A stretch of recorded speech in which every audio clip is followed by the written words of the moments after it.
I bought my boyfriend a Hellcat for his birthday, and he said, "That's not what I asked for. I asked for a three-way with your best friend because she's prettier." When his friend stood up for me, he laughed and said, "Let's be honest, she's no Sydney Sweeney." I was broken. I cried. But now I'm thriving, and he's sending me desperate texts and flowers every day. I met Tyler during my senior year of college. I was a mess at the time. My parents weren't around, and I spent most days alone in my apartment staring at Netflix, but not really watching. I felt invisible, empty, like I was destined to be alone. Tyler showed up right when I needed someone the most, and he noticed me. He'd say, "You're so cute when you blush." And even though it made me uncomfortable, it felt good to be seen. At first, Tyler seemed perfect. He texted constantly, called me beautiful nonstop, and kept saying we were soulmates. It felt like a fairy tale. When he told me no one else would love you like me, I believed it. But looking back now, I see what was actually happening. He saw I was broken, insecure, and used that against me. He knew I had nowhere to go, so when things got toxic, I stayed. It didn't happen overnight. Little insults turned into bigger ones. Jokes became jabs. If I tried to talk about how he hurt me, he'd sigh and say, "I'm still here, aren't I?" He always said I should be grateful for him. And I believed him. I genuinely thought I couldn't do better. But things changed on his 28th birthday. I'd saved forever to buy him this expensive car he'd been talking about forever, a Hellcat. At dinner with all his friends, I handed him the keys. I expected him to freak with excitement, but instead he just said, "That's not what I asked for. I asked for a three-way with your best friend Jenna because she's prettier." Everyone laughed awkwardly, and I joined them. But Tyler's face told me he was serious. One of his buddies actually tried sticking up for me. He said, "Tyler, man, OP is very pretty, you lucked out. I don't know what you're on about." For a second, I felt good, but Tyler just laughed and said, "Thanks for trying to cheer me up, but let's be honest, she's no Sydney Sweeney." My chest went cold. Tears started forming in my eyes, but I didn't argue. I ate the dinner in silence, knowing right then it would be the last birthday I spent with him. Soon after, I started therapy, and for the first time ever,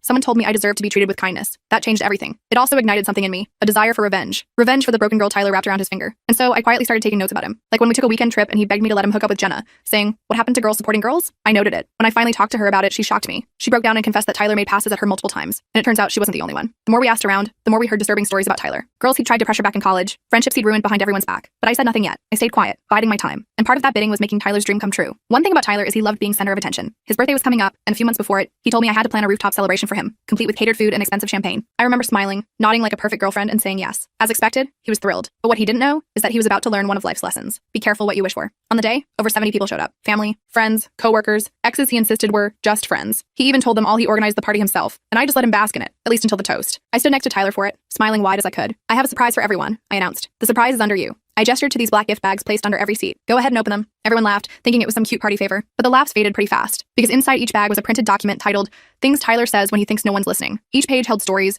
detailed testimonials from girls he'd manipulated, harassed, lied to, or even assaulted. And that wasn't it. There was a section called, "To His Family." There, I'd included all the horrible things Tyler said behind their backs. His sister's eyes widened as she read how Tyler called her a barren bitch who thinks she's special because she reads books. His mom dropped the booklet when she saw Tyler describe her as only useful for her cooking. His dad looked stunned at Tyler's line about how he'd spit on his grave if he stopped giving him money. The rooftop went silent, and slowly all eyes turned to Tyler. His confident smirk vanished completely, his face white as a sheet. Everyone he'd ever known stared at him with disgust. Friendships collapsed right there, and his family stood there looking betrayed and devastated. And all while that was happening, I picked up my purse, smiled, and walked away. Or I should say, I tried. Because next thing I knew, Tyler grabbed my shoulder. Hard. "Where are you going?" I froze, suddenly aware that I might have miscalculated. The look in his eyes was something I'd never seen before. Pure rage mixed with humiliation. His fingers dug into my shoulder, and for a moment I was terrified of what might happen next. I felt my body tense up as Tyler's grip tightened on my shoulder.